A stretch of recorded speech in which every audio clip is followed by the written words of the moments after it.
अगर आप भी 2024 में बीएससी फर्स्ट ईयर में एडमिशन ले चुके हैं और न्यू एजुकेशन पॉलिसी के अकॉर्डिंग बीएससी फर्स्ट ईयर के फर्स्ट सेमेस्टर के फिजिक्स के सिलेबस के बारे में जानना चाहते हैं तो यह वीडियो बिल्कुल आपके लिए ही है।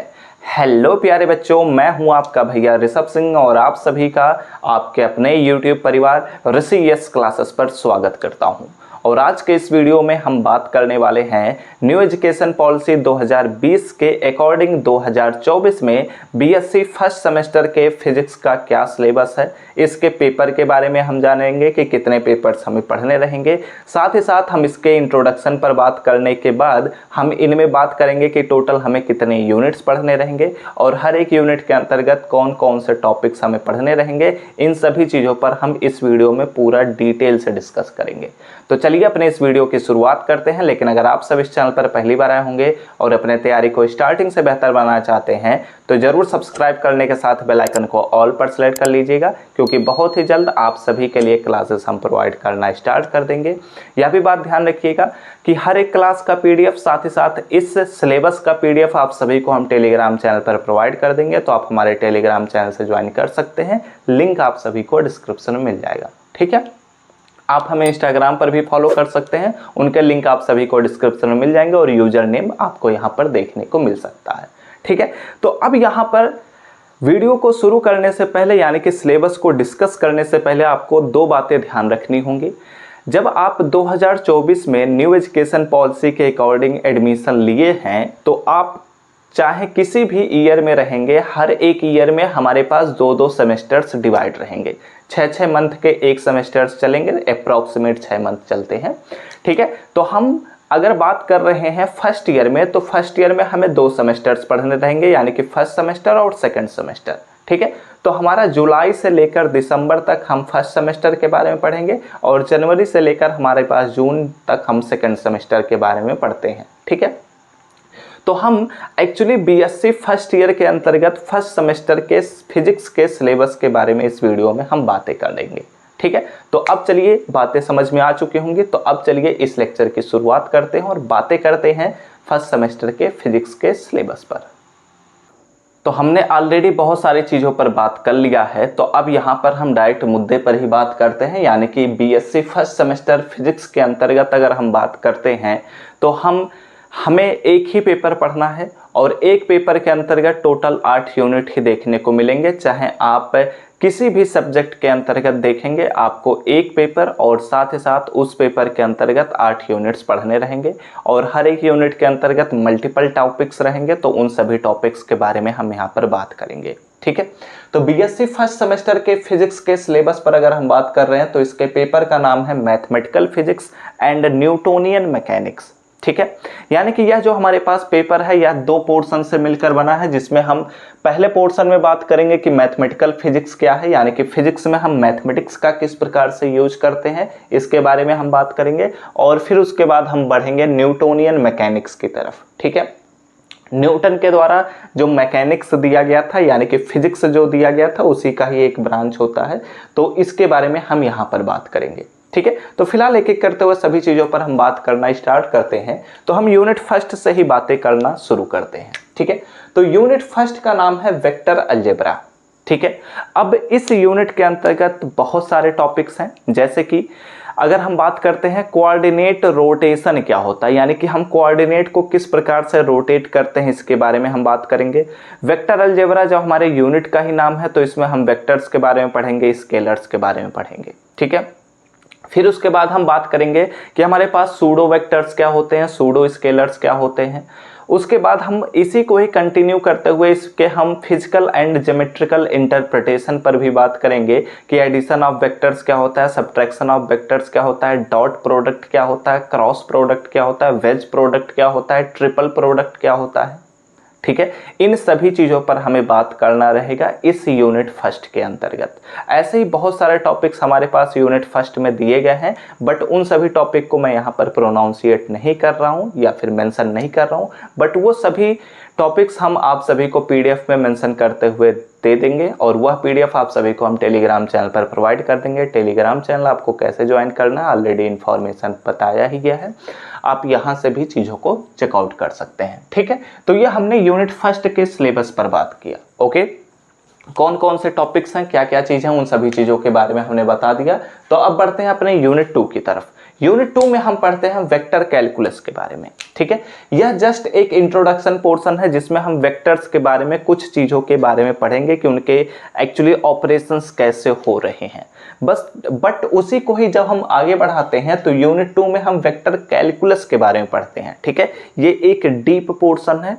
ठीक है, क्योंकि इसमें हमें बहुत सारी चीज़ों के बारे में पढ़ना रहता है। बेसिकली अगर हम बात कर रहे हैं तो ये जो टॉपिक्स हैं या वेक्टर कैलकुलस और वेक्टर अलजेब्रा जो है ये एक्चुअली मैथमेटिक्स में भी हम पढ़ेंगे, फिजिक्स में भी पढ़ रहे हैं। ठीक है, तो यहाँ पर हम फिजिकल पॉइंट ऑफ व्यू से सारी चीज़ों को देखेंगे और मैथमेटिक्स में जब हम पढ़ेंगे तो वहाँ पर हम मैथमेटिकल पॉइंट ऑफ व्यू से सारी चीज़ों को देखेंगे। ठीक है, तो फिलहाल यहाँ पर हम ध्यान देते हैं। तो वेक्टर कैलकुलस में हमारे पास बहुत सारे टॉपिक्स हैं और उसमें हम पढ़ेंगे कि physical and geometrical interpretation of gradient क्या होता है, डाइवर्जेंस क्या होता है, कर्ल क्या होता है। ठीक है, ये सभी टॉपिक्स हमारे पास फंडामेंटल चीज़ें होंगे। उसके बाद हम बढ़ेंगे तो वेक्टर इंटीग्रेशन की तरफ बढ़ेंगे जिसमें हम लाइन इंटीग्रल, सरफेस इंटीग्रल और वॉल्यूम इंटीग्रल पर बात करेंगे क्योंकि ये भी हमारे पास फंडामेंटल चीज़ें हो जाते हैं। फिर उसी को ही बेस मानते हुए हमारे पास कुछ थ्योरम्स होते हैं जैसे कि गॉस डाइवर्जेंस क्या होता है, Gauss divergence theorem, Stoke curl theorem, Helmholtz theorem, Green's theorem क्या है, इन सभी चीज़ों पर हम बात करेंगे। इनके फिजिकल इंटरप्रिटेशन पर बात करेंगे, कुछ न्यूमेरिकल्स पर भी बातें करना रहता है और ये टॉपिक्स तो हमें अच्छे से पढ़ना ही रहेगा, डेरिवेशन भी देखना ही रहेगा। तो ये एक्चुअली हमारे पास यूनिट 2 के टॉपिक्स हैं। ऐसे ही और भी टॉपिक्स हमारे यूनिट 2 में देखने को मिलेंगे। उन सभी टॉपिक को मैं पीडीएफ में मेंशन कर दूंगा और वो पीडीएफ आप सभी को हम टेलीग्राम चैनल पर प्रोवाइड कर देंगे। आप हमारे टेलीग्राम चैनल से जरूर ज्वाइन कर लीजिएगा, लिंक आप सभी को डिस्क्रिप्शन में मिल जाएगा। उसके लिए आपको कोई भी पैसा पे करने की जरूरत नहीं है।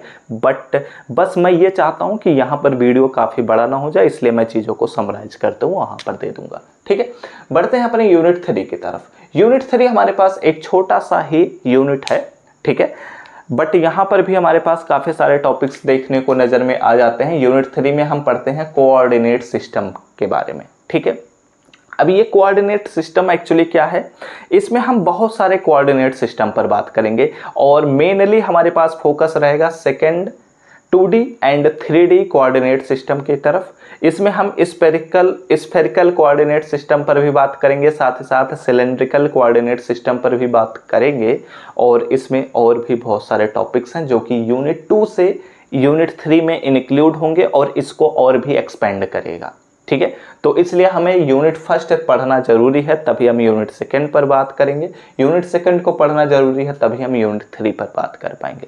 ठीक है, और यूनिट फर्स्ट यूनिट सेकंड से अक्सर अच्छे क्वेश्चंस पूछे जाते हैं एग्जाम में, तो पढ़ना बहुत जरूरी है। बढ़ते हैं अपने यूनिट 4 की तरफ। तो यूनिट 4 में अगर हम बात कर रहे हैं तो इसमें हम इंट्रोडक्शन ऑफ टेंसर्स के बारे में पढ़ेंगे या इंट्रोडक्शन टू टेंसर्स के बारे में पढ़ेंगे। ध्यान रखना, यूनिट 3 में भी मल्टीपल टॉपिक्स हैं। मल्टीपल टॉपिक्स आपको पीडीएफ में मेंशन मिल जाएंगे और वो पीडीएफ आप लोग जरूर चेकआउट कर लीजिएगा। ठीक है, बढ़ते हैं अपने यूनिट 4 की तरफ। तो इसमें हम इंट्रोडक्शन टू टेंसर्स के बारे में पढ़ेंगे। तो ये भी एक्चुअली मैथमेटिक्स का ही पोर्शन है, लेकिन यहाँ पर हम फिजिकल पॉइंट ऑफ व्यू से चीज़ों पर बात करेंगे। इसमें हम जानेंगे कि टेंसर्स क्या होते हैं, टेंसर्स के कुछ हमारे पास पार्ट्स होते हैं, इनके नोटेशन पर बात करना बहुत ज़रूरी होता है क्योंकि अगर हम टेंसर्स को अगर हम डिनोट नहीं कर पाते, उसको हम नोटेट नहीं कर पाते, उसके नोटेशन को नहीं समझ पाते, उसके समेशन कन्वेंशन को नहीं समझ पाते, तो हमारा काम कभी भी नहीं हो सकता। तो इसलिए इस पर हमें बात करना ज़रूरी है। हम पढ़ेंगे कि कंट्रावेरिएंट टेंसर क्या होता है, कोवेरिएंट टेंसर क्या होता है, मिक्स्ड टेंसर क्या होता है, इनके रैंक कैसे निकाले जाते हैं। इन सभी चीज़ों पर बात करते हुए हम बढ़ चलेंगे कि सिमेट्रिक टेंसर क्या होता है, स्क्यू सिमेट्रिक टेंसर क्या होता है। ठीक है, इसमें एक बहुत ही इंपॉर्टेंट पॉइंट आता है कर्नौकर डेल्टा। ठीक है, तो उसके बारे में हमें पढ़ना बहुत ज़रूरी होता है। साथ ही साथ एप्सिलॉन टेंसर भी होता है जिसके बारे में हमें पढ़ना बहुत ज़रूरी होता है। तो ये हमारे पास यूनिट 4 के अंतर्गत ऐसे ही और भी टॉपिक्स हैं इंक्लूड। उन सभी टॉपिक्स को मैं पीडीएफ में प्रोवाइड कर दूंगा, आप लोग पीडीएफ जरूर चेकआउट कर लीजिएगा। ठीक है। तो ये हमने अपने यूनिट फर्स्ट से लेकर यूनिट 4 तक हर एक यूनिट पर बातें कर लिया कि इसमें कौन कौन से टॉपिक्स देखने को मिलने वाले हैं। अब यहाँ पर अगर मैं बात कर रहा हूँ तो यूनिट फर्स्ट से लेकर यूनिट 4 तक जो हमारे पास यूनिट हैं वो एक्चुअली क्या है, ये हमारे पास पहले पोर्शन से हैं, यानी कि मैथमेटिकल फिजिक्स से हैं, ठीक है। और अगर हम यूनिट 5 से लेकर यूनिट 8 पर बात कर रहे हैं तो ये एक्चुअली हमारे पास सेकंड पोर्शन से है, जिसमें हम पढ़ते हैं न्यूटोनियन मैकेनिक्स के बारे में, ठीक है। न्यूटोनियन मैकेनिक्स से ही न्यूटोनियन केमिस्ट्री भी बनाया जा सकता है, न्यूटोनियन फिजिक्स भी बनाया जाता है, बट मेनली हम फिजिक्स पर ही जानते हैं और चीज़ों पर बात ही करते हैं, ठीक है। तो ये एक्चुअली ब्रांचेज होते हैं। तो अब यहाँ पर हम बात करेंगे यूनिट 5 पर, और अब बात करते हैं अपने यूनिट 5 की तरफ। तो यूनिट 5 का हमारे पास नाम है dynamics of system of particles, ठीक है। अब यहाँ पर क्या होता है, ये एक्चुअली हमारे पास जब न्यूटोनियन मैकेनिक्स का पहला चैप्टर है तो ये एक्चुअली इंट्रोडक्शन पोर्शन होता है। इसमें हम न्यूटन्स के लॉज पर बात करते हैं, जो हमारे पास न्यूटन्स लॉ ऑफ मोशन है उस पर हम बात करेंगे। जो तीनों लॉज हैं उन्हें हम पूरी तरीके से डिटेल में डिस्कस करेंगे। उसके बाद यहाँ पर हम law of conservation of energy पर बात करेंगे, साथ ही साथ इसमें हम फ्रेम ऑफ रेफरेंसेस पर भी बात करेंगे, जो कि एक नया टॉपिक आपके लिए देखने को मिल सकता है, जिसमें हम बात करेंगे कि इनर्शियल फ्रेम ऑफ रेफरेंस क्या होता है, non inertial frame of reference क्या होता है। और ये हमारे पास जो यूनिट 5 है ये एक्चुअली हिस्ट्री ही है पूरी तरीके से, तो यहाँ पर जस्ट इंट्रोडक्शन पर ही बातें करेंगे, ठीक है। और यूनिट 5 में भी मल्टीपल टॉपिक्स हैं और वो सभी टॉपिक्स आपको पीडीएफ में मिल जाएंगे, ठीक है। बढ़ते हैं अपने यूनिट 6 की तरफ। यूनिट 6 इस पूरे पेपर का सबसे बड़ा चैप्टर होने वाला है या सबसे बड़ा यूनिट होने वाला है, ठीक है, क्योंकि ये एक्चुअली 2 चैप्टर्स का कॉम्बिनेशन है। तो इसमें अगर हम बात करते हैं तो dynamics of a rigid body के अंतर्गत हम इलास्टिसिटी के बारे में भी पढ़ते हैं, ठीक है, बताता हूँ। Actually dynamics of a rigid body में हम पहले पढ़ते हैं डायनेमिक्स क्या होता है ऑफ ए रिजिड बॉडी, फिर उसके बाद हम पढ़ते हैं कि रिजिड बॉडी एक्चुअली क्या होता है, ठीक है। और इसके लिए हम एक अलग चैप्टर भी डिस्कस करेंगे, तो आपको सारी चीज़ें मैं बताता हूँ कि रिजिड बॉडी के अंतर्गत एक्चुअली हमारे पास कुछ बॉडीज होते हैं, जैसे कि रिंग हो गया, सर्कल में ऐसा कह सकते हैं रिंग हो गया, ठीक है। और फिर हमारे पास रेक्टेंगुलर लैमिना हो गया, हॉलो स्फीयर हो गया, सॉलिड स्फीयर हो गया, ठीक है, हॉलो सिलेंडर हो गया, सॉलिड सिलेंडर हो गया। इन सभी के हम बात करेंगे, इनके बारे में सब कुछ डिटेल में डिस्कस करेंगे। उसके बाद हम यहाँ पर और भी चीज़ों की तरफ जब बढ़ेंगे तो हम रिजिड बॉडी के अंतर्गत पढ़ेंगे कि इलास्टिसिटी क्या होता है। इलास्टिसिटी के अंतर्गत हम पढ़ेंगे कि इनके जो इलास्टिसिटी कांस्टेंट्स होते हैं ये एक दूसरे से कैसे रिलेटेड होते हैं, इनके बीच का हम रिलेशनशिप भी डिस्कस करेंगे। इन सभी चीज़ों को जब हम डिस्कस करेंगे तब हमारे पास यूनिट 6 जो होगा वो पूरी तरीके से कंप्लीट होगा, ठीक है। इसमें मल्टीपल टॉपिक्स हैं, बड़ा यूनिट है, हर एक चीज़ को डिटेल में पढ़ना ही रहेगा, ठीक है। इंपॉर्टेंट भी है, यहाँ से क्वेश्चंस भी बनते हैं। यूनिट 7 पर बात करते हैं तो यूनिट 7 हमारे पास एक्चुअली होता है motion of planets and satellites, ठीक है। तो motion of planets and satellites के अंतर्गत हम बहुत सारी चीज़ों के बारे में पढ़ेंगे, जैसे कि और सबसे फेमस और सबसे इंपॉर्टेंट टॉपिक यही है केपलर्स लॉ ऑफ मोशन, ठीक है, क्योंकि इसके द्वारा बहुत सारी चीज़ों का डिडक्शन कराया जाता है, ठीक है, बहुत सारी चीज़ों का ऑब्जर्वेशन किया गया। तो ये बहुत ही इंपॉर्टेंट टॉपिक है।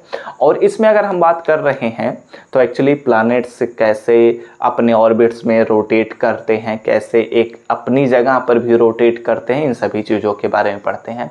ग्रेविटेशनल फोर्स क्या होता है, कि अगर कोई भी हम रॉकेट से निकालते हैं तो वो कितने ग्रेविटेशनल फोर्स को बीट करे तब जाकर वह इस स्पेस से बाहर निकल सकता है या फिर इस हमारे वायुमंडल से बाहर निकल सकता है। इन सभी चीज़ों के बारे में एक्चुअली यहाँ पर पढ़ाई होती है, ठीक है।